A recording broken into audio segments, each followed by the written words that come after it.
কষ্ট দেয় কে? আমাদের আশেপাশের মানুষ। আমাদেরকে ভাঙতে চাচ্ছে কে? মানুষ। কষ্ট দিচ্ছে কে? মানুষ। কাঁদাচ্ছে কে?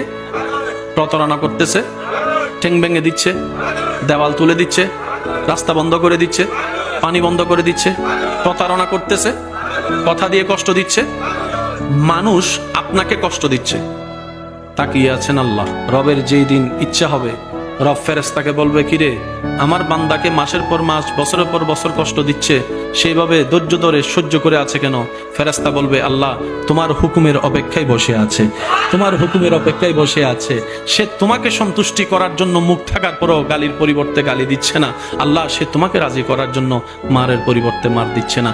সে দুনিয়ার মানুষ সৃষ্টি তাকে কষ্ট দিচ্ছে, সে তোমার সৃষ্টিকে ভালোবাসা দিয়ে যাচ্ছে, মায়া দিয়ে যাচ্ছে, সেবা দিয়ে যাচ্ছে। রব্বুল আলামিন বলবে, আমার বান্দা আমার হুকুমের অপেক্ষায় বসে আছে, আমার বান্দা আমার সন্তুষ্টির অপেক্ষায় বসে আছে। এত কষ্ট সহ্য করছে, বুক ফেটে যাচ্ছে, চোখের পানি পড়ছে, তারপরও সে ধৈর্য ধরে আছে। ইন্নাল্লাহা মা'আস সাবিরিন। ফেরেশতা জেনে রাখো, আজকে থেকে আমি আল্লাহ আমার এই বান্দার সাথে আছি। তার ধৈর্য ধরাটা, অপেক্ষা করাটা আমি রবের পছন্দ হয়েছে। সুবহানাল্লাহ।